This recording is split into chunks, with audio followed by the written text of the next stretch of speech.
more comments, especially big ones in the upstate New York area. For the first show, I literally asked 8. They all had other shows. Yeah. I'm going to see one. Oh, I see your face, like the 4th or the 8th. Okay. It is 7:02, so I will call to order our second regular monthly meeting of the Village of Trumansburg Board of Trustees. Trustee Horn is excused. Are there any changes, additions, or deletions to the agenda?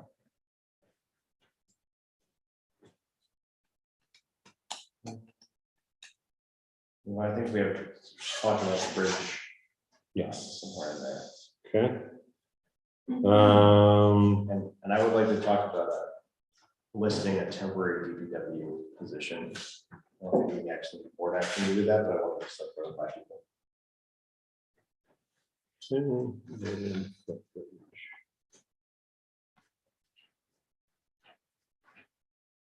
Okay, item number 3 is privilege of the floor, public comment period. No one's joined us online. Alan, anything non-Footbridge related? Did you want to come in? So we'll go right to old business. We do need to set our October meeting date, as our regular meeting night falls on Columbus/Indigenous Peoples Day. We could go with Tuesday the 11th if that works for everyone, or we can pick another date that week, but we will need to notice it. I'm happy either way.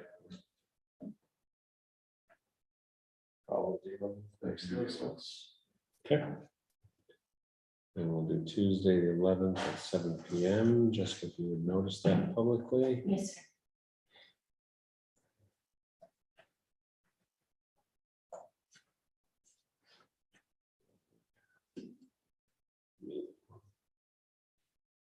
Actually, I could stick a little something in if you want. Sure.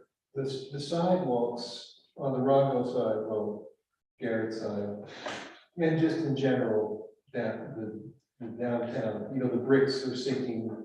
There's a lot of algae, green growth, slimy.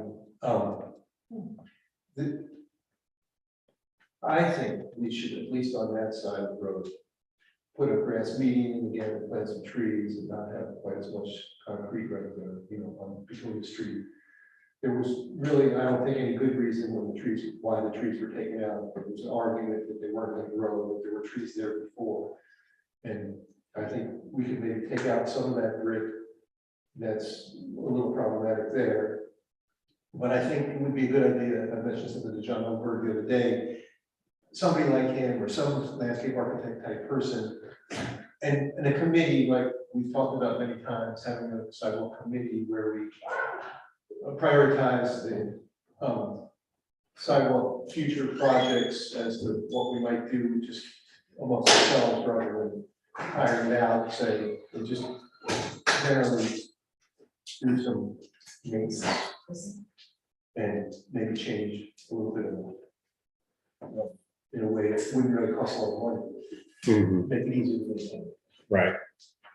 Also, the light post in front of the coffee store, which makes it difficult for them to plow, there's no light, anyway, taking that one out. To your left, Bruce, are some chairs for you. I didn't want to stay long. Okay. How many board members are here? 4 out of 5. I made 6 copies. Yes, I can. This information is pretty much covers if people think I'm angry. I've got a lot of patience. But anyway, yeah, I was hoping for the comprehensive plan because right now, when people are building parking lots on my land that was stolen from me, I'm not too happy about. But that's for a different future thing because nobody has a copy of the abstract. And but that's the thing that I ran into back when I was investigating in 2002. So It's, but that's the only point I want to make about all this. So those CDs are for us, for the board? Yeah, they're copies of what I told you happened in the past and how it's treated. Okay, But it just covers, pretty much, I've had a lot of patience over the years. okay, So anyway, yeah, I'll let you go, see. thank you. Okay, Yeah, take care now. Thank you. So, yeah, no, I think it's fine as far as that side of Main Street goes. I actually have it on my never shrinking list. I'd actually like to see that part of Main Street where the sidewalk was extended out. I'd actually like to see that shaped back. I think that's something I had to talk to DOT about. Sidewalk, you mean down by Garrett's? Right, there? right in front of Garrett's where it was made. Where it's bumped out. Where it's bumped out. And it was bumped out as part of the Main Street project. I think it was just, might have been a good idea at the time, but it wasn't correct that would somehow slow traffic. So what it's done is it's made it more dangerous because traffic hasn't slowed. Visibility is not as good. But that's a long-term thing. So I don't know that interferes with the idea No, I of think- replanting I think we trees. should take a look and spend a little bit of money and time upgrading and, because it's going, not looking so good. Right. So Ben and I have talked a fair bit about sidewalks with Dusty. And one of the things that we decided was lacking is any kind of maintenance of that whole area. And I think initially you had pointed that out to me in front of Ron's. So something that's kind of on the radar a little bit, although it does tend to be one of these things that gets shunted off the entire time. But we did just today apply for the New York Forward Grant. And that is one of the items that's potentially on there is maintenance, or I don't even know if we call it maintenance at this point, if it's repair, maybe, but to that section. And I think we should have a committee of people that are interested in the sidewalks. So we can always say, okay, this is the next project, and even if we don't get it done, like this summer, we didn't do any sidewalk, but we could have, and we still could even, but at least we would have something which was the next thing to do. We prioritize what's going on out there, and we slate some, like the one by the conservatory, say is up on the list for sure. But it needs to be scheduled, and we could do That one is for sure on the list. it. But not even necessarily that, just I think a committee. And you can talk about shoveling and all the other issues that committee can be helpful, I think, to the village. So, there are participatory people up there. There's lots of water. Okay. We'll think about that a little bit, how to make that work efficient. Even to taking care of T-bird, people may wish to take it on, they might not. They usually don't want to take on additional. Right. We tried the same move with the tree committee. Yeah. And we, street, tree side, and they didn't go for it, so. Yeah, I've tried to engage to take care of, to like maybe move up to the farmer's market a little bit, and we can do a little down up there, but they're busy with their thing, which is present, which is fine. Okay, we set our October meeting date. Let's move on to item number 5, which is new business.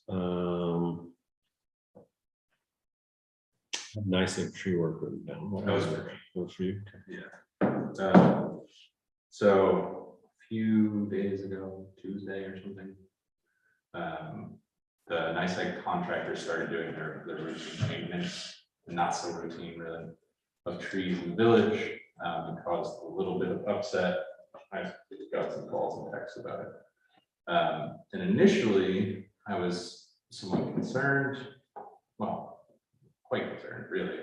And it looked to me like the work they were doing was in violation of the tree law that we adopted a few years back. So I reached out to a friend of mine, NICEAG, and sort of said, what's going on. But then when I went and looked at the work in person, I think what's being done is unattractive, but it is not causing long-term harm to the trees. So it certainly doesn't break the law that we had passed. And the difficulty is that NICEAG for many, many years has been deferring tree work, and now they're trying to catch up. So there's this sort of like pendulum swing where now they're doing what looks like too much. So I don't know if you all remember was it 2 years ago that big willow tree right in front of the Salmon Pottery was just turned into a stump and then allowed to regrow, and now it looks fine, although it is still, by the way, very, very dangerous. But these trees will have a similar effect in terms of they'll start to leaf out where it sort of looks bare. But I just wanted to bring it up, open session so that people would know that we had looked into it. We did make some contacts at NICEAG. Gordon also sent a letter, I think, basically just bringing attention to the village in particular and asking them to basically, tone it down a little bit, which I think, we got a response right away. So I think that's good work. But really, I just wanted to be clear that it is this type of maintenance is what allows our power to stay on when it snows, and as unattractive as it is, that's really a longer term strategic issue for NICEAG that they just are not good at spacing it out appropriately. And so now they're playing catch up. It's an unfortunate thing. But just so we're all aware. So I didn't receive a response to my email. I got a phone call from their arborist. Very nice guy. He said he took a drive up here to take a look just to make sure it was within spec. And he said that what you said, that they had waited, they had deferred it to the point where the work is dramatic. He did indicate that it was hopeful that they would be able to stay on a better schedule, but without saying it, he basically said that he's not sure that that's going to happen. He said that NICEAG does provide the tree company with spec in terms of how far from the lines branches are supposed to be. And so he says in many cases, they were not able to do that without killing the tree. So you still see some trees that are encroaching on some lines. I don't think there's a good solution given that it's a NICEAG contractor and we don't have any control over it. The only thing we could do, as Ben and I talked about, is if we wanted to budget, $75,000 to $100,000 a year for tree maintenance, then we could basically do that work, and then we'd be able to keep up with the work and pay more mind or more attention to what the trees look like relative to the lines on any given property. But that seems like that may be a difficult thing to build in financially. I have two questions. One is how do you define unattractive? Would I, non-tree expert, see it and be like, what just happened here? Like, this looks like a mess. Yeah, for sure, it's that bad. It's a tree that used to be shaped like this, that's now a straight line, and open wounds. And those wounds, a new cut on a tree is very bright and it sticks out. So fairly rapidly, it will be increasingly subtle just because that wound will start to darken, it will start to sprout in the spring. It'll cover up a little bit. It's like when you first get a really bad haircut and you're like, well, I have to live with this for a couple months. It's sort of a similar feeling, except maybe it's a year instead of, The other question would be if NICEAG really is backed up and this is not, they're scrambling to get this stuff done. What are the chances they would agree to some sort of compensation deal with us, where we do some of the work, they pay a little bit of it? no, so they do statewide contracts there, and also their right of way around the lines is statutory, it's in state law, so they own basically 15 feet around each of the major transmission lines, so we can't touch it without state approval to do so. So it would be, I would say impossible, maybe not technically truly impossible, but very near to it. One thing that I want to add too is that individual homeowners who are worried about this could preemptively prune the trees. When I was in the tree care world, we did that for a number of customers. And it's, there's no guarantees that will be effective, and it's certainly not cheap. And you're basically paying to underwrite NICEAG's for maintenance strategy. So you know, but it is an option for what that's worth. But yeah, Brian's exactly right. It would be 75 to 100,000 to take that over. And then we would still be sort of stuck in a situation where we're basically hoping that NICEAG doesn't come through and say, well, that wasn't good enough, and then do the same thing. Anyway, so, it's a little tricky. Right. Okay, anything else on NICEAG tree work?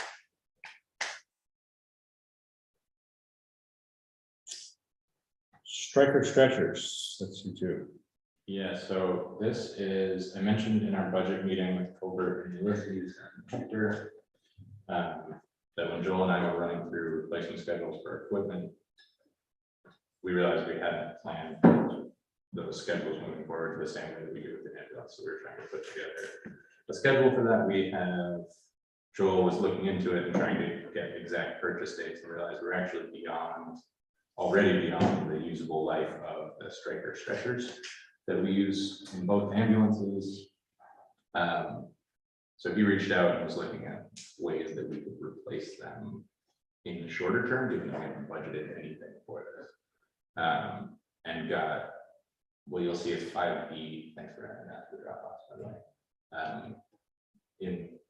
Well, thank you for whoever added that. I know it wasn't me, so thank you. Those, you'll see basically for the first 12 months, we would pay $550 a month. So that is,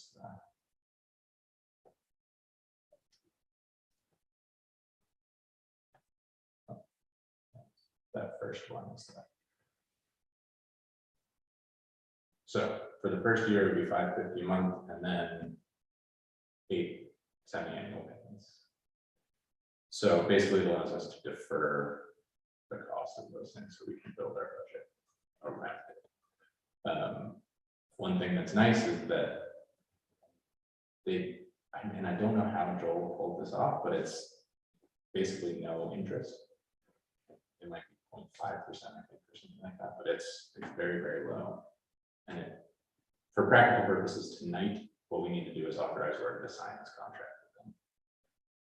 And then moving forward, this will just be a note on the budget. We'll have to include as we go forward, and hopefully forever forward, instead of forgetting about it like, yeah, the last.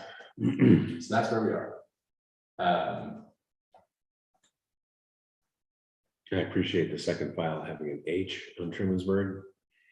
There's a map up in my office upstairs that is how it was originally spelled. 2 inches. No, an H at the end, Trumansburg with an H like Pittsburgh. Oh, I see. No, there's an underground movement to put the H back in Trumansburg. It was actually Make it great. Very, very. make Trumansburg H again. Yeah.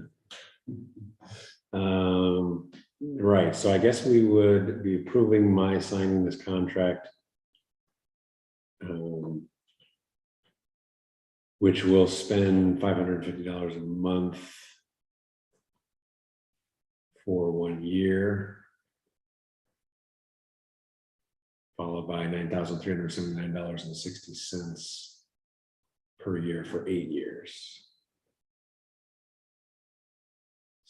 No, wrong, semi-annual. So that's for 4 years, $9,379.60 every 6 months for 4 years.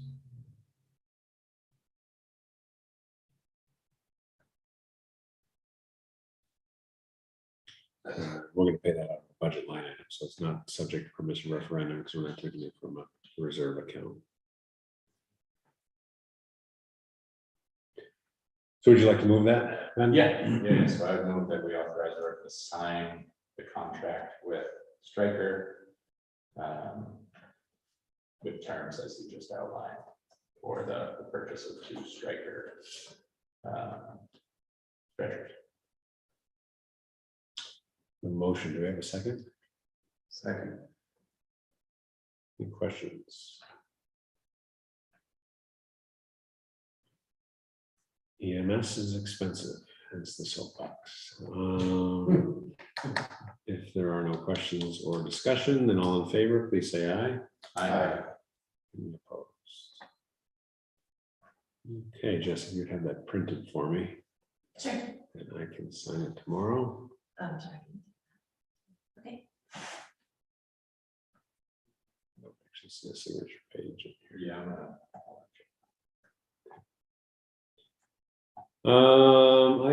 Next item under new business was going to be about naming and dedicating the footbridge, but I think we have other things to talk about with respect to the footbridge, so.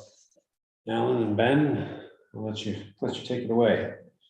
Did you all, did everybody get shared, or did you get a chance to read? I did, From Bruce?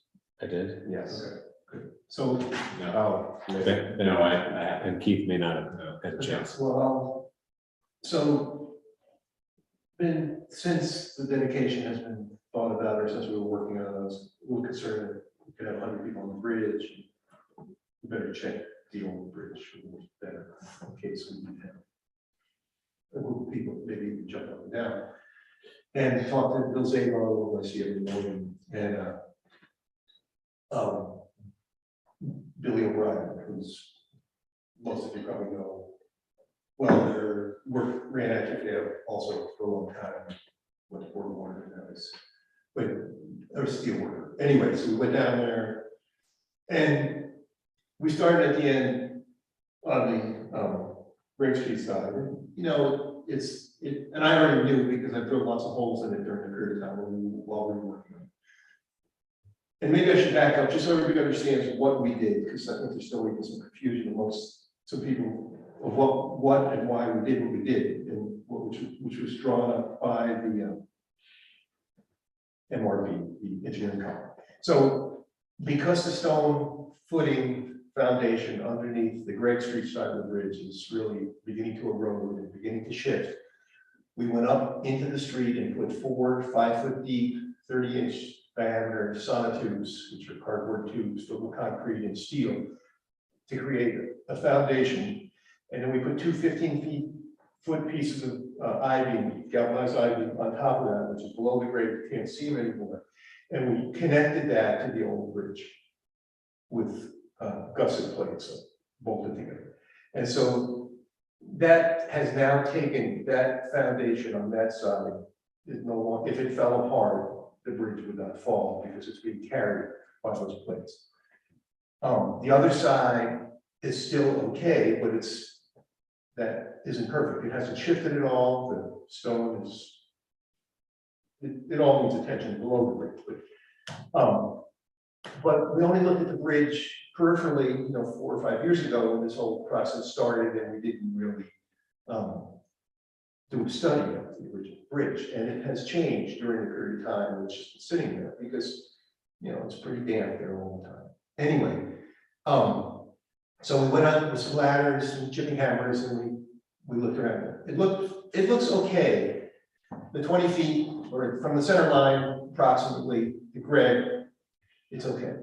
But as we went to the other end, there's a web, which is the center part of an I-beam, and then there's 2 pieces, top and bottom. An I-beam is like a truss, an open truss that you'd see in a ceiling. So basically, for the top to change, it has to actually stretch, and for the bottom to change, it would have to compress. So the top and bottom web, and holes, which is basically this centerpiece, it could have lots of holes in it, like many trusses have. You see trusses in buildings, they have all kinds of holes and cutouts. It's the strength of the top and bottom, more importantly, and on the inside, not from the outside, but on the inside, it's rusted like a car frame would rust in a number of places. Maybe I would say at least 10 spots that maybe are this long, but not all the way to the outside, just from the center line of the web to the inside, drawn. Anyway, so when we discovered basically holes in the web, it became a point where we thought we should close the bridge, which is what we did today. We put the partitions back up. And then, we've been thinking and talking about it. And all along, I've been actually thinking about what we might do anyway, because the steel isn't going to last forever, obviously. And ways in which we could, without spending a fortune, repair the bridge in the future. So anyway, then today, this became a more serious discussion. So then later in the day, I called Bruce and asked him if he would come look at it. So we went back again and we really inspected the entire bridge completely with hammers and, trying to put holes in it. And he wrote up, we came back to my house and he wrote up what he sent to you. And you probably all know, he used to live near where my daughter lives, built a house there. We're talking, anyway, he ran active after Jack left, and he's been working with Steelers all day. So we can fix it. He wouldn't charge any labor. I talked to Mike Masters, who runs Active now, if we could use one of their trucks, which we've done before. Bruce and I have done a bunch of different metal jobs for grassroots with an Active truck, which has got a welder on it and, all the necessary stuff that we need. And we would go down there on ladders and just weld a plate where the one section is and the bottom flange, put steel on the bottom flange and all weld it back together. And it will be totally safe. I mean, it's really totally safe as it is right now, in his opinion. And that will buy us some time. We'll need to do an inspection on a relatively periodic schedule, I think. But at the same time, we can begin to look at how we will deal with the retaining walls. If we do them, which I think we should, and how we can do the one on the post office side, we can just go down there, mix some cement, use some small stones, and just, maybe 30 bags of cement, and the village has a mixer. We could just, with the water right there, very quickly, we could mix some cement and repair that side, I think, very adequately. The other side, is a bigger project, and we'll have to discuss it. And I don't think we need to worry about that because that is now being completely supported by the existing work that we did. In addition to that, the existing work that we did, whatever we do to change, that's not going to be wasted because we will use that as part of the footing for that side of the bridge. So, and the other part of that, of course, is we need to work on the road. Like just today, it's raining a lot while we were over there. We need to make sure that we divert the water to where it's supposed to go when it comes down the hill. But anyway, so I would like, if you all agree, I'm having a little medical stuff next week, and I would mind, we do it this week, probably Thursday. We're thinking we could do it in one day. We would paint with some spray cans, with sort of a galvanized rust preventative paint. But not like spray guns or anything, just touch up the rusty areas, which there are many, but the ones that we work on for sure, and maybe a little bit extra depending how it goes, and wire wheel a little bit down there, clean the rust. I think to try to sandblast that bridge and really do a good job of putting a finish on it would be extremely complicated with all regulations. Everybody would be concerned, but this would not be any danger. So I've seen the version that happens when they get the sandblasting going, and I agree. I'm 100% here. Yeah, I mean, in my chat with Dusty, I think at the very least, we all seem to agree, like, that makes a lot of sense. Just like get something on there, get something managed, hopefully get it back open, and then kind of buy time to figure out the next step. Yeah, I think my only, I don't know, concern maybe isn't the right word, but just in general, like looking at the effort that I believe we take, it will be to actually manage the retaining walls. It's a large project with a questionable where those dollars are coming from. So I think as we go in being clear that like, this is a temporary fix to like get us back up and running, and then, we'll have to see kind of where the next piece is. Yeah. Regarding the stone wall on the Great Street side, I think our original plan is still very feasible. We could still do it with, we could put a machine over what we did, maybe have to take the vertical railing pieces off, which is easy. Bring a machine in, lift the stones and reset the stone with some serious stone masons, which we have. It's Kevin Riley, I don't know how long they even know who this is. This is like, a very famous local stonemason. Telling me the other day, he wants to volunteer. We did something up at hospice together. He really likes, he's like my age kind of guy. And he's a, you all know, this guy's the real deal. And also Jimmy Cannon, who was on the Street. And he helped, of course, in the stone wall at the front of the mini village. And, he worked with Fair Lake Stone his whole career. He's worked with Fair Lake Parks, a stone guy. And, he's another, he totally will help. And it wouldn't be hard. It would, we just need a machine, we'll lift all the stone out of there and we'll reset the stone on a day like today, or even a drier day, than we have right now, where the water's low, we wouldn't be in the water. And we would just do it just like we did it the last time. And there's enough stone down there that we could do that. And then maybe if we really wanted to, behind that, we pour a little concrete just to add to the strength of that wall. That's. So just to be clear, we were told in no uncertain terms that we are not to touch either retaining wall without DEC and Army Corps involved.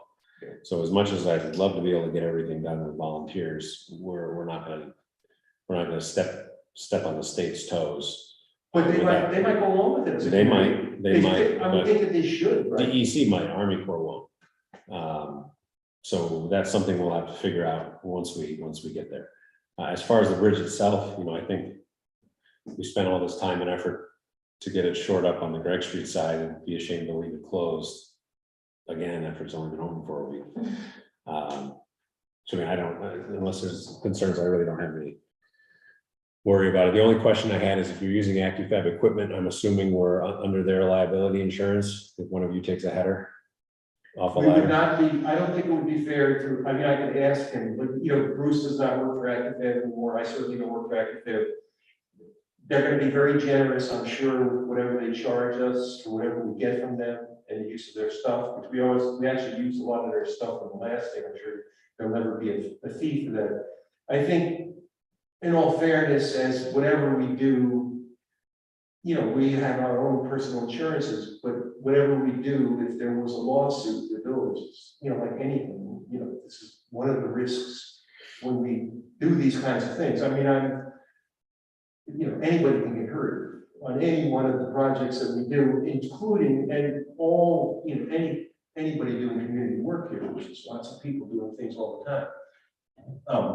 But it's less dangerous than what we just did, I can tell you that for sure.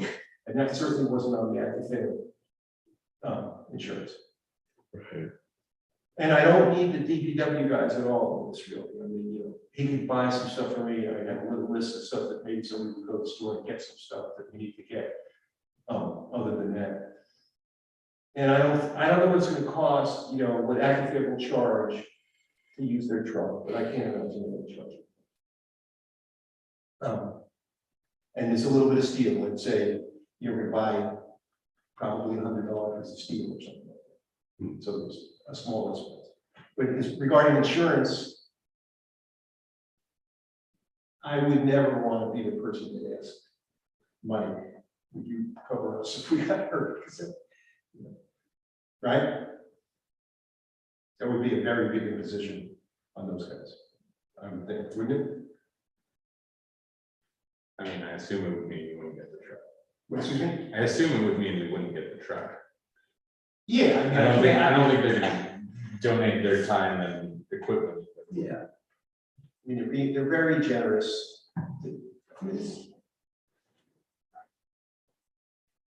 I like to tell a story. When I first started teaching in West Virginia, I used to go to, to mine the coal, people made mining equipment in West Virginia. And I'd go with these kids. me and 3 other kids in the front seat of the dump truck, and we go like 60 miles, and we go these steel dumpsters, where we're making mining equipment, and we get all this scrap steel, big pieces sometimes. The reason we big pieces, bring it back, we were in a VOAG shop, and we'd make stuff, with all the steel. But, no seat belts, times have changed a lot, but this piece of what we still do here in Trumansburg, doing some real work with community members, I think is worth the risk for the village. But this isn't, of course, that you guys are going to. But I wouldn't want to be the person to ask. Be afraid that would be the last time I can ask for something. Thoughts? Fine. I think we should do it. I think we should do it now, because if we wait, I'm afraid what would happen. This gets casually discussed with DEC or MRB or something, and we accidentally stumble ourselves. I'd say go. Yeah, on the insurance side, like, do you know how we were managing that for the last, for any of the builds that we've done? I guess the last one for the bridge was, DPW was on site. It's technically a DPW effort. yeah. I don't mind talking to Dusty about having him or somebody else on site while this happens to kind of help with that, if that makes that easier. That would be great, actually. There's work to do that, they're younger, so a lot of it's Carrying steel, spraying. potentially Pretty drilling, but not probably drilling, but, painting and scraping, just doing. But I don't, I know they're short-handed, so, but they weren't there the whole time. By any means, that the last part of the project, they were some time for sure. Then check. Keith, any thoughts? Do we have any guesses as to how many years we're looking at between this fix and the walls? Well, this fix can continue, say in 3 years, we'll cover some more problems.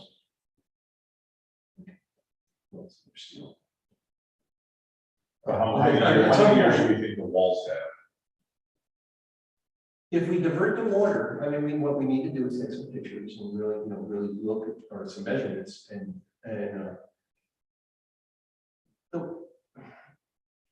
a lot of that side doesn't have any wall, that whole bank on that side, there's no wall.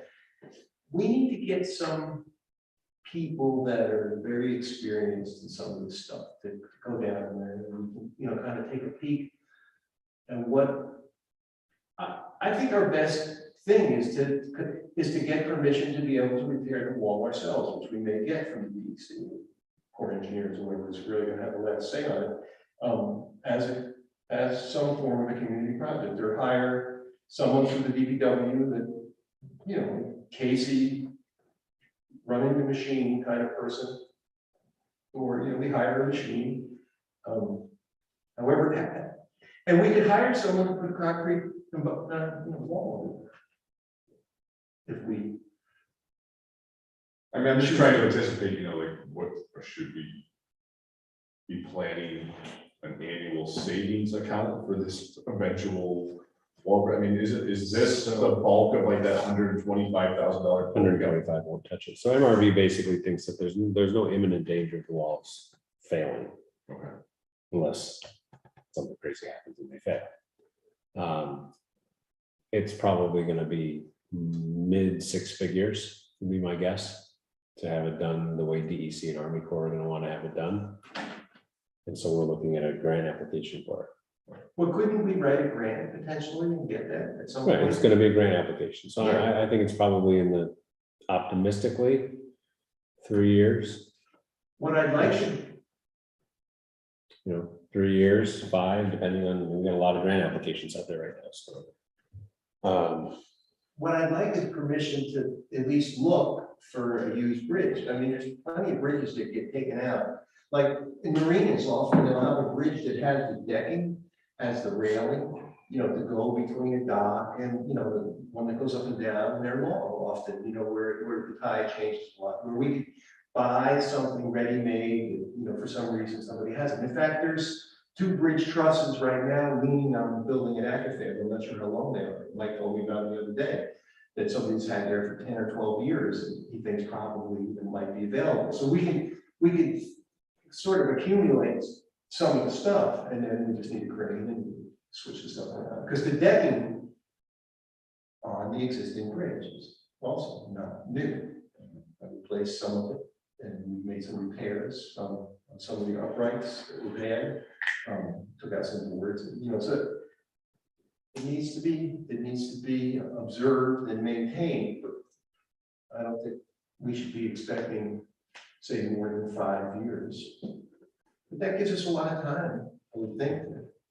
Yeah, I'm certainly not, fully in support of the temporary repairs, just trying to kind of set. There was a lot, I think I underestimated how much attention this bridge would get upon closing and then reopening and closing again, so I think it's just important to kind of set public expectations as to what the future of this bridge looks like, and we're not completely out of the woods, so don't celebrate this bridge being back forever. It's kind of a work in progress, it sounds like. And I Hopefully not too much, but I take responsibility for that, in that I probably should have more seriously checked the existing bridge when we started. But, from without getting up on ladders and looking, we all looked underneath it, some assumed it was pretty well, pretty good. It also MRV, supposedly checked it, so all this happened a while ago, it rusted some while it's been sitting there. yeah, I think the volunteer effort's been amazing. Thank you for it, applaud you for it. So I don't think it's a worker issue, it just sounds like it's a nature and, age of the bridge issue and stuff like that, so. I uncovered a little bit of the stone on the post office side, so people could see it, so when we reopened it, there's an incredible wall on the post office side. That was done probably by, back in the 30s, so. What's it called? There's a lot that way. The CCC. Can we get this to be a historical landmark? Does that help us at all? Maybe. Help or hurt, you just. Okay, well, Alan, go ahead. Why don't you and Ben and Dusty work on the timing of everything? Nothing really for us to approve per se, We will just move forward, is that all right then? as long as you don't, Okay. it can't move forward on anything to do with the retaining walls, but certainly No, okay, yeah. getting the bridge reopened before I start getting nasty voicemails from people who are really excited to start walking across it. Yeah, all people are excited. Most of my family went there today to try to make use of it before I get the windows closed. Can we discuss the sign now? It'll be back in service by this weekend, should be. You mean the naming and dedication? Sure, go ahead. What you have in mind? Well, Doris from Campbell's walked the bridge, everybody knows the story, maybe not. Okay, so Doris, who was married to Campbell, you probably know. I remember. More local history than I know. I remember them both, yeah. But she is a very, very famous woman that, first of all, was never closed, it was open. Campbell kept it open until the early hours of the morning, and then she would walk over that bridge. They lived over on the registry side, and she would walk over the bridge and feed everybody breakfast. And, they were like incredible landmarks of this community. And so several people have said right away, we should name the bridge after her, which I think would make a lot of people happy who have been around here for a while and remember Campbell's. Sure. Who is this, Doris? Yes, okay. And so that's the thought, and I could make, we could plasma cut the sign, that's stainless, which is, we made a sign like, with a schoolhouse building in the Mid Village. John Olberg would do the art part of it, and I cut it, it's not gonna, I'm not sure exactly what the sign would look like, he would be the art side of it, but we can hire Chris Wolf to make a sign, or someone else to make a sign, probably on either side. Why don't you have some artwork made up for us to look at? Okay, That'd be the easiest thing for us. for us more visual folks, we need to Yeah, but- see it on. but maybe we could just agree on her, is that, you guys make that decision? Suits me. Nothing's set in steel until it's carved, but yeah, I mean, let's No, see I some think that's artwork. when, See you some know, if we artwork could for her. we could, Yeah. you know, leave here tonight that we are gonna name it after her, and then we'll come up with, Pending approval of the artwork, I think that's. yeah, we won't make the signs, but that we will dedicate it to her. I haven't heard anyone suggest anyone else, so I think that's. Not gonna name it after you yet, Jules. I want it named after me. We'll find something else to name after. Yeah, you know, I knew, yeah, Doris is wonderful. She was a great one. And I think it's a good idea to name the bridge after a woman, since we have a strange looking man flying across the street, up across the park. In a very strange position. And I haven't done artwork on him yet, but I'll call you, you know, before I do the artwork, and you can prove of it if you like. Yeah, It's a call us little after. bit- It's a little risque, but the other person that I thought of, besides what Alan suggested, is a wonderful woman who spent enormous amounts of energy and time and love in the village, helping people. She worked for the village for a number of years, and she was fantastic. I was the zoning officer for the village for, I think, 3 or 4 years, way back. And so I would suggest Sylvia Potter. I think she's a marvelous woman. She's very kind, very gracious, and she did just an extraordinary amount. Doris did an enormous amount of work at the pub that she ran with her very delightful husband. But I think Sylvia is a good being who was in the village and in the political structure of the village, and everybody knew her. Sylvia Potter, she was great. So that would be my suggestion. I will say I like that Doris has the direct connection to the bridge, but thanks, Joel. Yeah. You want to- And, you know, we can also, there could even be some other names. Yeah. You know, I always think that, you know, Doug Austin over there, is And who? Doug Austin. Oh, Doug Austin, yeah. You know, really incredible amount of stuff for this community. But that's not necessarily, the bridge wouldn't be necessary for him, but you know, that's another name. And I'm sure there's quite a few other names. Lots of So you names. guys, we don't have to make this decision today, because I don't think it's not tomorrow. You guys- Maybe if you start on the artwork with the name left out, Yeah, let us think yeah, about it a little bit. yeah, we can put anywhere. But Doris certainly would make a lot. Yeah. Okay, all right, let's think on the name while you work on the artwork. Thanks, Alan. Thank you. Thanks, Al. Take care, Alan. Hi, everybody.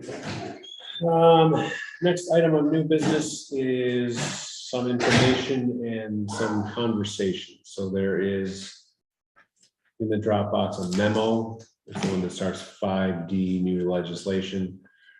So for the first time since 2007, New York State is allowing local taxing jurisdictions to increase the exemption scale for some of the property tax exemptions related to folks with disabilities as well as senior citizens.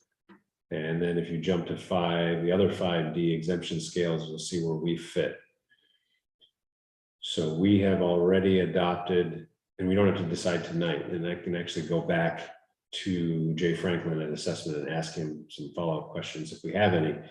But under the senior exemption limits, currently the income cap, if you make up to $24,000 a year, you can receive a 50% exemption on your village property taxes. If you make over 24,000, then there's a phase out between 24,000 and 32,400. At 32,400, you receive just a 5% reduction on your village property taxes, and then over 32,400, you pay full freight. the state is now allowing that 50% exemption limit.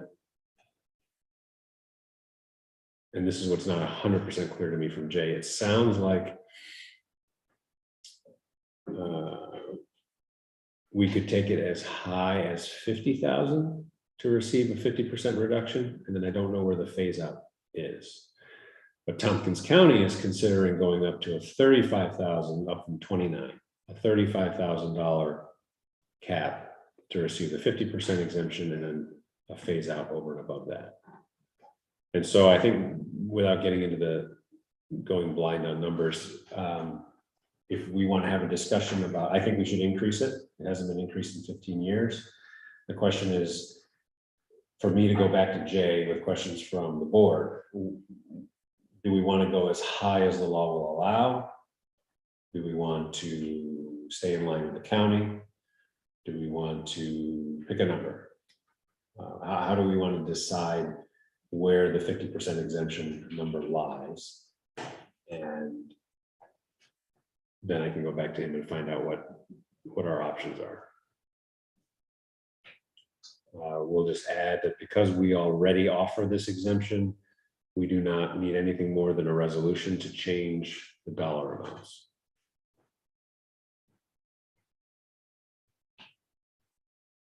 Thoughts, questions? When was this last updated? 2007.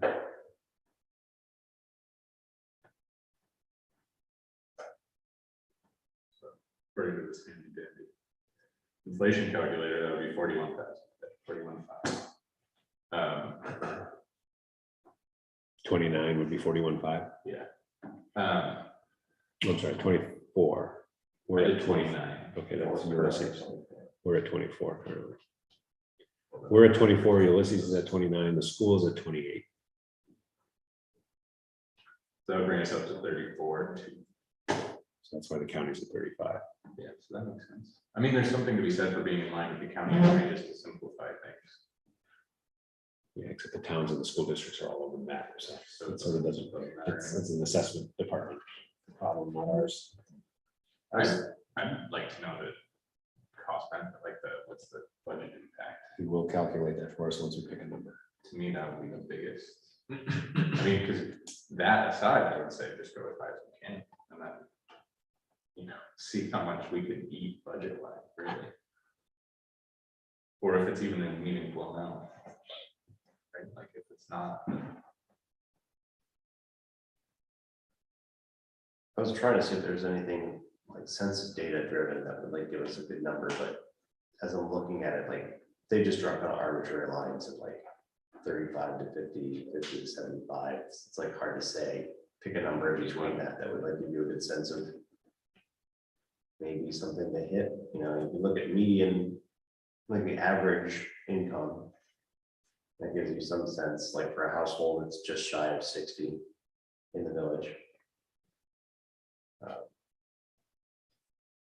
So that's something, but I don't really know. It didn't really spark anything specific. I kind of like your idea more of basing off of inflation. Which assumes that the people who said it in 2007 had any idea what they were talking about. I Pass don't that know. thought right that. It's kind of a dodge, but it makes sense. Looking at these three buckets, I might understand that. Let's say you're not disabled, you're 35 years old and you make this much money, you do not qualify. Correct. This is strictly a senior or a low income disability. Correct. We don't have a business improvement district, so We don't know what. a business improvement district, that was the third category.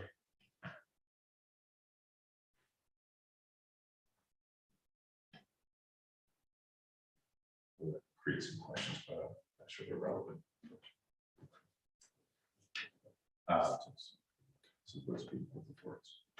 I mean, if he's offering to do the budget assessment, why don't we just pick 35 and see how the number comes back?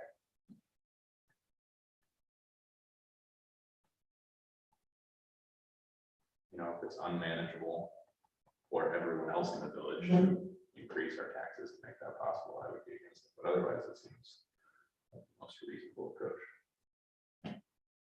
And given the increase in assessments for our next budget year, I think we'd more than likely be in good shape.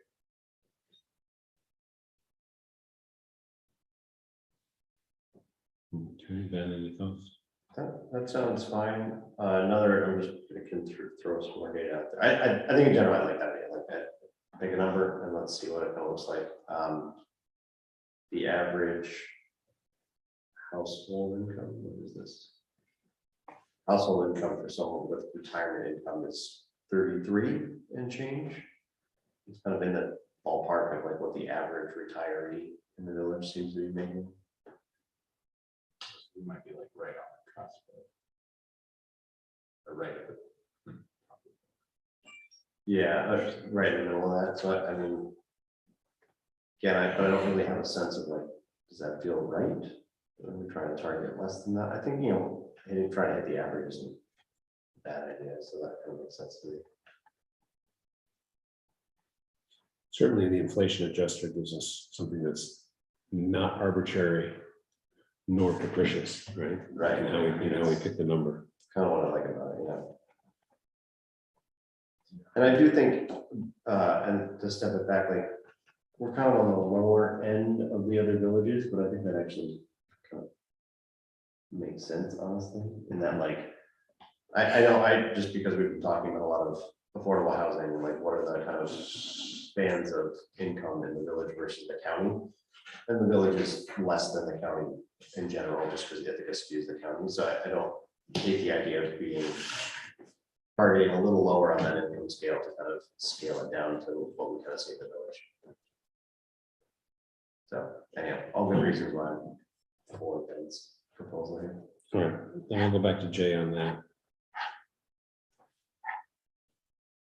And the other thing is not for us to decide tonight, but just to be aware, there was legislation passed, which the governor has not yet signed, that would allow for up to a 10% reduction in assessed value. So this is not a property tax exemption, it's an assessment. In fact, I think maybe the other one is also assessment exemptions, just like the star.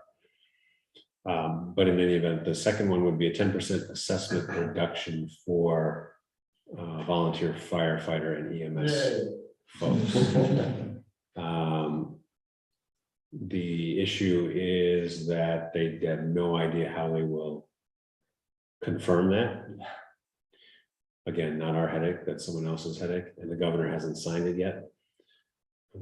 Word on whether she will, but keep that in mind. That'll be something that we will have to adopt by local law, should we decide that we want to, if the governor chooses to sign. But I'll get back to Jay on questions on the senior and disability exemption.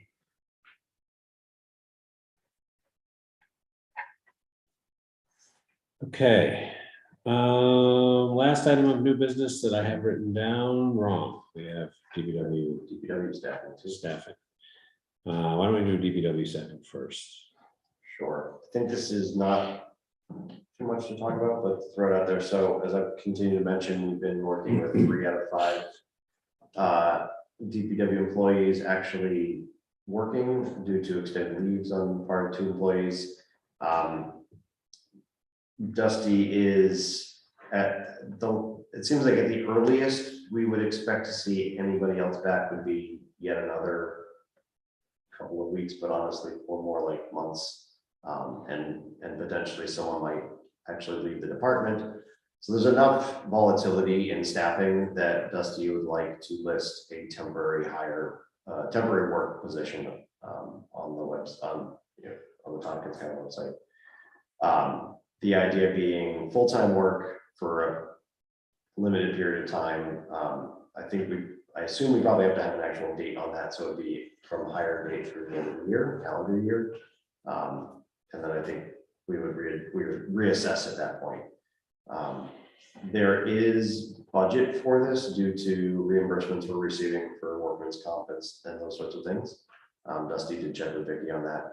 So this would be basically using our already budgeted personnel, line for hiring someone on. anyone's guess if we'll get anybody, worth actually bringing on. But feeling like it's been quite a struggle, and it would be very helpful, especially through like leaf season and possibly into plowing season, depending, to have that extra person there. So I don't think we actually need a resolution to make that happen. I think we just post it. It's really just about when we actually hire someone.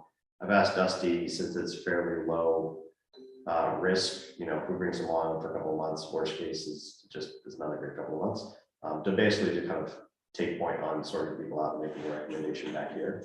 But if anyone else felt that they wanted to be more involved in that, we could also have that conversation. But anyhow, that's kind of the spiel. Want to see if there's any strong concerns with listing that, or at least kind of seeing what that might look like. Is the position, is there already a temporary like summer laborer or something like that, I assume? I don't know specifically on the like civil service side. I do know that we have the ability to have like a summer, like the union contract now has this kind of temporary worker piece built in, so we have that sorted. We would have to think about what the civil service thing is. I haven't done into that piece. If I may, there is a position simply called laborer, which is someone who performs physical unskilled duties of construction trades. Is it a temporary? Yeah. We will look and see if there's a temporary version. Or even There must be better, something. to me, per diem would be even better if it's gonna be questionable. But if Dusty wants to go that way, That's a good point. I didn't talk to him about the difference. Like per diem would just be at will, so he wouldn't be stuck with someone for months if they turn out to be sort of terrible. right. If we can do that, I think that flexibility would be great, but I don't know. Depending on, I think so. I mean, I think we're philosophically in like open to this kind of approach, but I think probably the next step is for Dusty to sit with you or Tammy or Well, someone. why to don't kind of sort out I look exactly. and see what's listed, and then I can email you and Dusty. Yes, please, yeah. The board can just say you're good to go as long as it makes sense, because then we can post it. Yeah. Okay. I would also check in about benefits for temporary. Because per diems don't have like, standard benefits packages. I don't know about temporary workers. Right. But I would say, for my 2 cents, I think this is fantastic. I'm sad that it took Dusty having like a staffing crisis to get here. I think it's long overdue that there's some sort of temporary staffing there, particularly when it's really needed. I feel like they're a department that sees some surge stuff and different dynamics, and they just kind of ride through the whole year without changing their capacity in terms of staffing. So Yeah. having this kind of precedent set, I think is really great, even if it's kind of a bad context. Yeah. No, it will be nice. I am fairly skeptical as to what we'll find out there, but we'll see. I will say to that point though, Dusty was very very pleased, might be overselling it, but Dusty was happy with the summer work program for the Ulysses rep program and feels very much like that is a thing he would like to make more of a regular practice. And there's lots of little like projects, and depending on who you get, someone might be even able to mow lawns and even possibly drive a truck if they've got a license and kind of be a little more useful. The current, the one we had, the employee student that we had this time didn't have a license. That made it difficult. Someone always had to pick them up and drop them off and so forth. But anyhow, Just as a file this away. This last year was the age group for that cohort was abnormally high. yeah, A lot of students had missed the first work opportunity because of COVID. So there's a lot of catch up. So those ages will, on average, be getting Right. older, just as a heads up. So it's No, yeah. increasingly unlikely I- to get. right. I think Dusty's had those conversations. If there happens to be someone on the older side, I think Dusty's raised a hand is like particularly interested, but even still, if people look around, many of the fire hydrants in the village got repainted, which is not just a beautification thing, but also prolongs the life of the fire hydrants and so forth. It's that kind of stuff that is always like 7th on the list that like can get done, which is very nice. So yeah, so we'll keep figuring out what is the right position to actually list, and then we'll move forward from there. Okay, we'll keep us posted on the temp piece. Okay, last listed item of new business is police department staffing. Keith. Yeah, so I think I teased this at the last meeting. Meeting with Chief Nelson last month. He expressed his desire to add a third full-time officer. And the reasoning being many, kind of the biggest influencers are, one, getting very difficult to rely on part-timers. So I think a lot of you probably understand, we get our part-timers from other municipalities where they have full-time jobs. Those departments are getting stretched a little bit more thin lately, and so they don't have the availability to come out to Trumansburg. Two of our more reliable part-timers, Officer Rumsey and Officer J.D. Nelson, are looking to scale back. Rumsey being one of the more reliable part-timers who's been doing a lot of our 3 to 11 shift. Chief's seen an increase in call trend and need for increased coverage, especially with potentially new developments on the horizon, where we're going to be probably adding residents in the coming couple of years. So all of those kind of add up to, those of you who know Chief, he's a planner, doesn't like to be caught with, big gaps in our schedule. He's increasingly concerned about the turnaround time when we are dispatching sheriffs and or troopers to Trumansburg calls. So again, we don't publicly reveal when those gaps are out there, but he's becoming more and more concerned by just our ability to cover all of those shifts. So he's looking to basically offer the same package we just gave to Officer Dan Beckfold, which was I believe it's 63K to start, and it moves to 68K, which if hired in the near future, I think would only be another 45,000 in the budget year versus calculations or Vicky's calculations. It's probably what, for January 1 start date? Didn't say exactly, I think that's, but that I would think that's seem a to big make sense. sense. And just a reminder that most of our surrounding municipalities are starting to go pretty close to 6 figures these days. So it's kind of the cost of doing business right now. But as we talked about in the past, we think there is an increasing desire for some officers to take less money to be in a community like this. So that's the presentation. That's kind of the background behind Joe's request. Happy to have a discussion about it.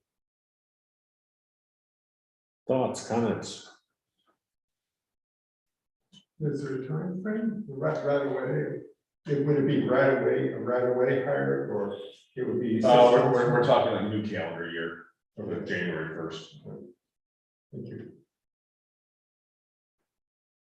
So part of me wants to bite my tongue until I can talk with Joe maybe a little bit about the actual need, but I will say, I recall him saying that new development wouldn't require any increase in staffing.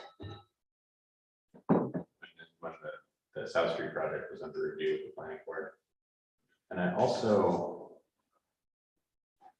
think I'm just very, very skeptical that we need 3 officers. I don't think I would rule out the possibility 100%. But yeah, extraordinarily. So I can answer that question. If you just mark out the calendar, it's just like EMS. If you mark out the calendar for 40 hours. Sure. So you get 7 to 5, 4 days a week. Right. And you need a second officer, 7 to 5, 3 days a week. And then an evening shift, 1 day a week. That leaves 6 evening shifts. Okay. We don't have part-timers to cover that. Okay, So the third full-time officer would be overlapping the calendar, so you would have 7 to 5 for one person 4 days a week. And then the second person would pick up the other 3 days plus one evening shift. And then you would have a full-timer for 4 evening shifts, which would then leave 2 evening shifts to find a part-timer for. I didn't 100% follow that. But to my mind, the advantage of a full-timer has nothing to do with coverage, and it has everything to do with building culture and having reliability in terms of covering any sort of long-term investigation type stuff, which is what we talked about when we Absolutely. hired the first one. 100%. So to me, it's much more valuable to have those 2 full-time officers with Joe makes 3 full-time staff, plus Amy makes 4 full-time staff. Like, is Amy full-time? Joe is not full-time. And Amy's hourly. Joe is not full-time. He cannot be full-time because of the state cap. That's a good point. I didn't say that out loud, I promise. But to me, it gets to a point of, well, I won't say that I disagree, but I need to see those, like, when are the calls happening? All of the things that I know about EMS, I don't know about police. And I'm very, very sensitive to the idea of over-policing a very, very small community. And I think there's benefits to full-time officers in terms of culture, et cetera, what I just mentioned. But there also becomes, I think, a sort of an over-policing, and then those benefits go away, right? If we have too many police in a very small town, I think the culture starts to fall apart. All of those benefits no longer really take form in my mind. Again, like, first time hearing of it, so that's just my first reaction. Yeah, I wouldn't look at it as necessarily more policing, just more reliable.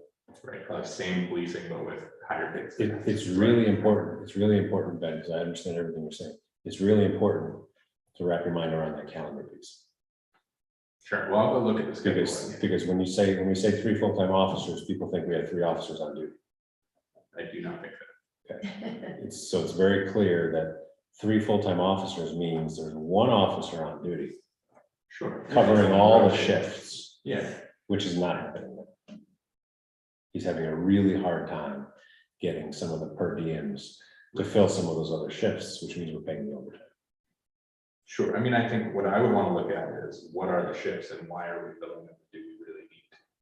Right. This board, And I would want to investigate if we increase per diem pay, and we go that route. To me, there's avenues that I would want to explore first, because I see. Well, and I would actually, to be frank, I want to hear what the Leaks Committee has to say about the approach in general. To me, I mean, I said when you mentioned this before that I would be immediately skeptical, and I don't think that explanation makes me less. the Leaks Committee loves the full-time officers. I will tell you that. We've had this conversation last week. Oh, They yeah, love sure. it. They love the idea of the consistency of the full-time officers. And I will say, I should also say that I didn't want to hire a full-time officer, right? Like, it's important to acknowledge that. And then I was 100% did a complete 180 because I think I recognize the sort of cultural benefit, right? Like, Joe can't build a culture with part-time officers. It's just not possible. So I think Even if having you that can even get core- them to work. so having that core, I 100% agree. I think that's great. But at a certain point, and I certainly respect the idea that, like, this is an opportunity lost if, well, every other department is sort of triaging their best officers, like, grab one of them. So I respect that as well, but I think, my 2 cents, I don't need to occupy all of the time with that. Just very simple. Yeah, I'm trying to wrap my head around. I feel like at the very least, that's something I'm seeing from DBW where I think in retrospect, we may have overhired. At the flip side, it was really good that we did hire someone at that person because they're one of the only people that's still working. Yeah. But I do feel like I'm a little bit gun shy about running into more full-time hires in departments. So I think I'm interested in having more of that information just kind of discussed here. Like, one of the things that we looked at, I don't know, does per diem pay increase help? Does I mean, I think some of these things very well might have been tried and talked about and discussed, but we haven't, right? So like, I think a little bit more that we can have some of those things discussed here would be helpful, just to feel like we've done our due diligence, we've looked through it, because this is, you know, it's always a large increase because we look at the salary, but then it's also the benefits and it's all the other pieces. And we know that when we look at budget time, that whatever it is, an enormous amount of our budget is really just people and benefits, right? And so I don't want to undersell, like the flip side, I've seen how DPW struggles to kind of just get the basics done with not enough people. That's also problematic. So I want to make sure we're not erring on that side as well, but I'd love to have a bit more of a conversation of some of the details, some of the things we've tried. And some of the other things I think Ben was alluding to. So Keith and I actually have all of that information. Some of it we can't share publicly. So I don't know if that's a tonight conversation or a October meeting conversation. But it would be executive session. And that's entirely up to you. I mean, the short answer is all of the options have been looked at exhaustively. And if it weren't for the fact, even if it weren't for the fact that I implicitly trust Chief Nelson's judgment, I have looked at all of the options exhaustively as well. And you're absolutely right. There's a lot of detail to be shared if, you know, to whatever extent your interest lies, and of course talk to Joe separately if you'd like.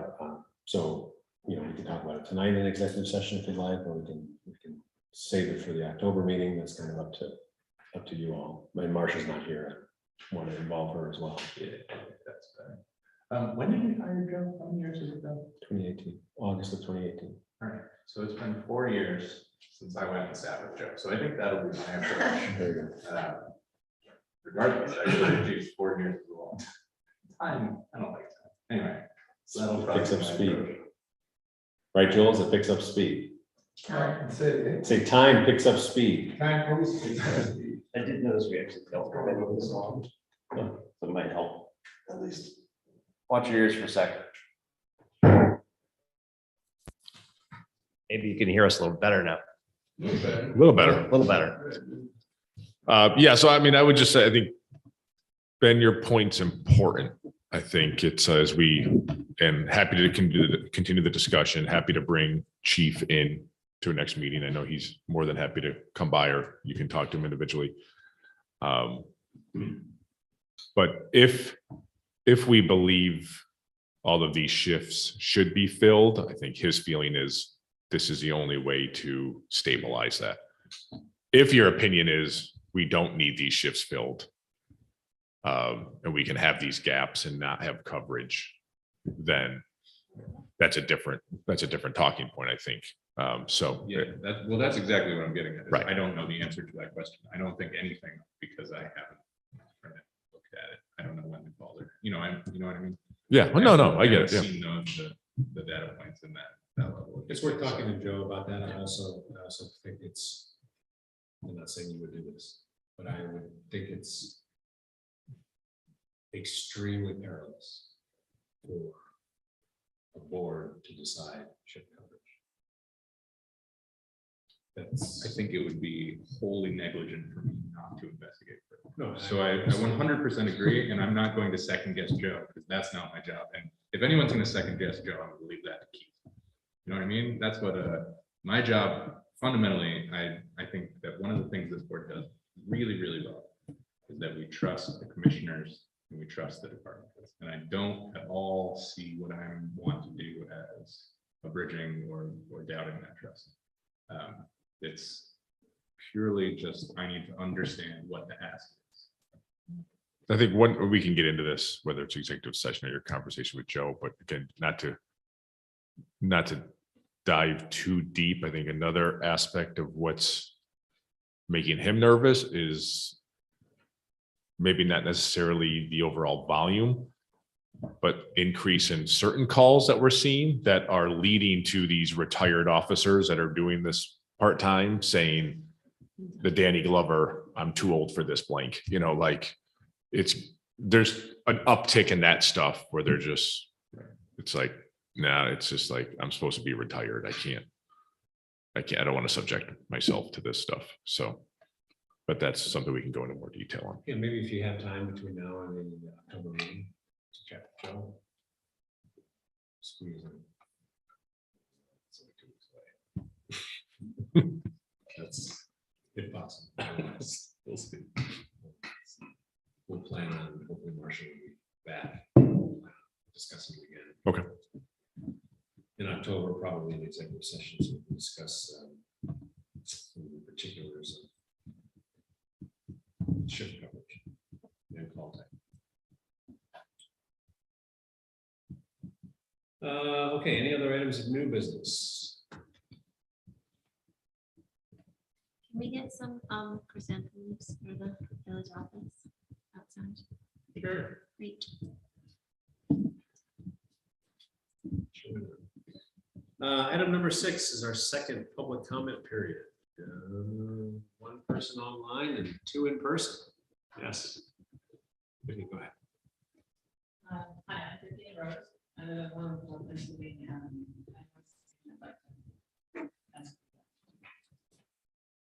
Part of the meeting. Okay. This is my effort to ways it's made in the village. And Okay. I really depends on the property. And that is pursuant to my moving into town last year and noticing that there was noise that I didn't anticipate would be here because I wasn't aware of the trees for noise ordinance when I moved here. And the noise ordinance basically says that outside of the building, any source of noise that interferes with conversations that are in the public 60 feet on the floor, that sound is considered a violation of this. So I first ran a process at the farmer's market, where the man was not asked about 6 years of that. And I put earplugs in and out. Since then, I've had 2 occasions when the music was loud enough that I could hear it close to where I live. And I have talked with the music manager, who's a long-time friend of mine, 30+ years, and the board, the market manager. And since that time, when we told that the entire board and take care of it, there have been 2 more instances that music was canceled out. And I observed that this also happened at Porch Fest. So what I best can tell you that I come to the village office to ask for documents so that I can understand who I should talk to. This noise. Whether from the last band at Porch Fest or whatever. And basically what I've heard is that they're village events, and so the village stuff apply to them. That is what I. So I wanted to say that I did that permit from Porch Fest. Which, I mean, I asked them on the 15th of June if they could please make sure that it is actually acoustic in the coming years, because that's what they asked bands to do. But the final band was Tom Myers song. I had to leave. It was just way too loud. I didn't stay for the picture because the bass actually. So when I look at the permit for this, it says that it's not a village sponsored event, and it says that it doesn't refer back to the noise ordinance at all, which is confusing to me because Warren and I had an email exchange about this, which is temporary event, and it is theoretically what's referred to in the village ordinance that is supposed to address a concern, any noise, which by any means in the village that is in excess of 60 decibels. I mean 90 decibels at 60. So I I will tell you that I've also been to a town. To ask them about, this is about fairgrounds, because I've been told by the police here that anything about fairgrounds is not their responsibility, whether I can hear it in one driveway or my house is closed. It is town and Lexington, so it's not enforceable. So this little list here is what I've experienced, and there's not groceries on here because I expect it to be loud.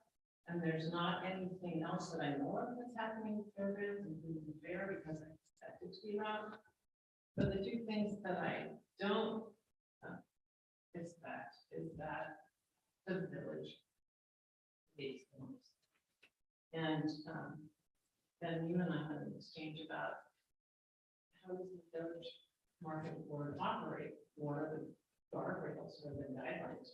And you said, board, because there aren't any, it's just a committee, they just do what they do. So I would really like to request that you all maybe take some time to, if you're not familiar with this noise ordinance, to take a look at it and see what it says. Basically, it says that the creation, making, or maintenance of excessive, unnecessary, unnatural, or unusually loud noises that are prolonged, unusual, or unnatural in their time, place, or use. So I would say that if I'm at the farmer's market and I can't hear the vendor, that is not natural to that place. And I would say if I'm going to give a picture and I can't stay, it's too loud. So I will just also add that I was at a concert at the Unitarian Church this last weekend. There were 5 brass instruments. I was sitting the farthest back row, and the decibel meter on the gentleman's phone in front of me was 90 decibels from 5 unamplified brass instruments. So the other thing about the permit is that it doesn't seem like the temporary event permit is attached to the noise ordinance. So there is no process by which someone can apply a waiver of the noise ordinance that is visible to the public. So just, to repeat myself, I would really, if the village has a law, and the village has a waiver policy, I want the waiver policy to be clear, so that I, as a resident, know when I need to leave town, so that something wonderful can happen that this reasonable person, I know, and how this affects me personally is really not the issue. The issue is if we have a law and we don't use it, and we don't have any way for a person who's a member of the resident of the village to find out how it is implemented and how it will or will not be enforced. It leads to questions about what all the other ordinances are that we don't enforce and that nobody's responsible for. And what is a village event and what is not. I mean, I would not take the time to come if I hadn't spent 3 months trying to do it. It feels to me like it's important. You guys have the authority and power. You have the law. Please, help me get it.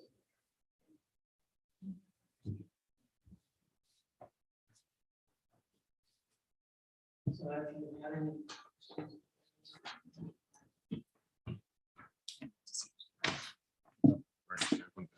No, sorry, it's under on the bottom. I just handed it to the entire document. Thank you.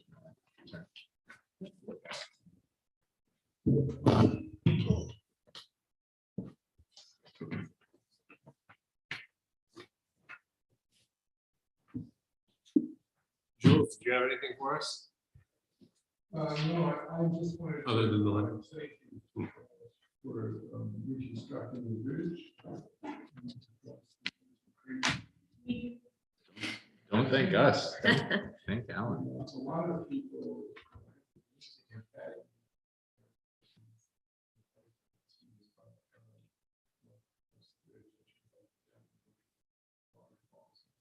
But it's really. And I just think-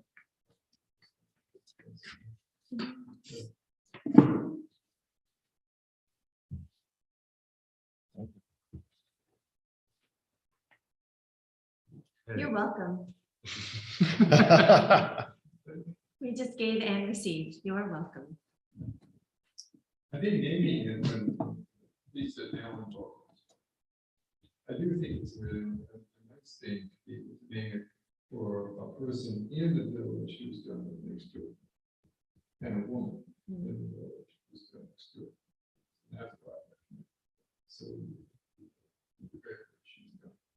But there are others that know, I don't know how you're going to approach selecting names and then you'll decide. But, I think it's a- Thank you. Nancy online, anything? No? She says no. She's getting really good at saying no. Monkey emoticon? That's, no, that's what covering it. That's really good. I like the no, the last one, no entry, like one way sign. Oh, Anyway, yes. like the European stop sign with a slash. Do we have need of an executive session?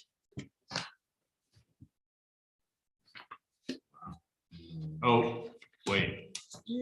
I actually do. It's very, it's like 2 minutes, I promise, right there. I promise right there. We don't even, all right, we could just like huddle for on the way out Entertain the a door. motion to go into executive session to discuss Personnel matter. personnel matters. Oh. So moved. Second, department, which department? EMS. 8:33. All in favor? I, Any opposed? So if you mute us, it honestly will take